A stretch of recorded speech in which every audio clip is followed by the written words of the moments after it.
धरती से चांद की दूरी लगभग 3,84,400 किलोमीटर है।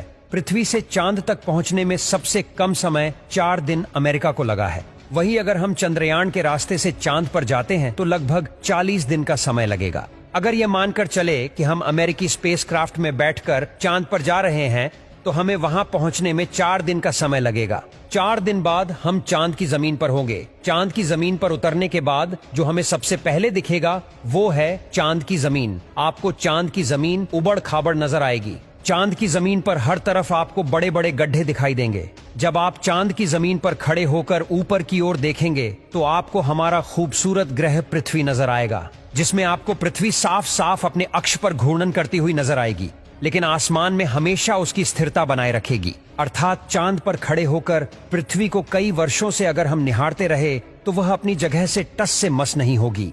चांद का गुरुत्वाकर्षण पृथ्वी के मुकाबले 6 गुना कम है, यानी चांद की जमीन पर जाने के बाद हमारा वजन 6 गुना कम हो जाएगा। यदि पृथ्वी पर आपका वजन 60 किलो है तो चांद की सरफेस पर आपका वजन केवल 10 किलो ही रह जाएगा। यानी चांद की जमीन पर उतरने के बाद आप अपने आप को काफी हल्का महसूस कर रहे होंगे। आप इधर उधर आसानी से उछल पाएंगे।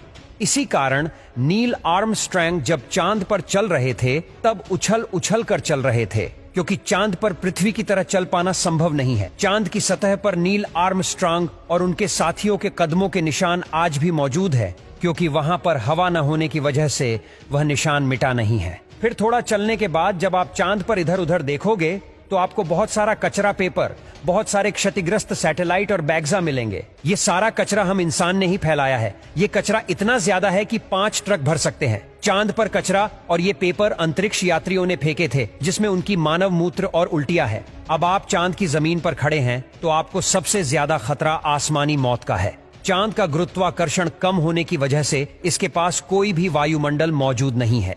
वायुमंडल की नामौजूदगी के कारण वहां पर रहने वालों के लिए उल्का पिंड से मरने का खतरा लगातार बना रहता है। यानी आप चांद पर खड़े हैं और पता नहीं कब एक बड़ा पत्थर आसमान से गिरकर आएगा और आपकी मौत वहीं पर हो जाएगी। यही वजह है कि पृथ्वी से देखने पर जो चांद पर काले धब्बे दिखाई देते हैं, असल में वे धब्बे नहीं, गड्ढे हैं, जहां पर सूर्य की रोशनी नहीं पहुंच पाने की वजह से वो धब्बे नजर आते हैं। सूर्य के बाद आसमान में सबसे ज्यादा चमकने वाली अगर कोई चीज है तो वो है चंद्रमा। जब हम पृथ्वी से आसमान की तरफ देखते हैं तो हमें नीला दिखाई देता है, लेकिन जब चांद से आसमान की तरफ देखेंगे तो हमें नीला नहीं बल्कि काला दिखाई देगा। यानी आप जब भी ऊपर आसमान की तरफ देखेंगे तो आपको लगेगा कि आप काले आसमान की दुनिया में आ गए हैं। अब चांद पर खड़े होकर आप बहुत बोरिंग फील कर रहे हैं और हम मजाक नहीं कर रहे।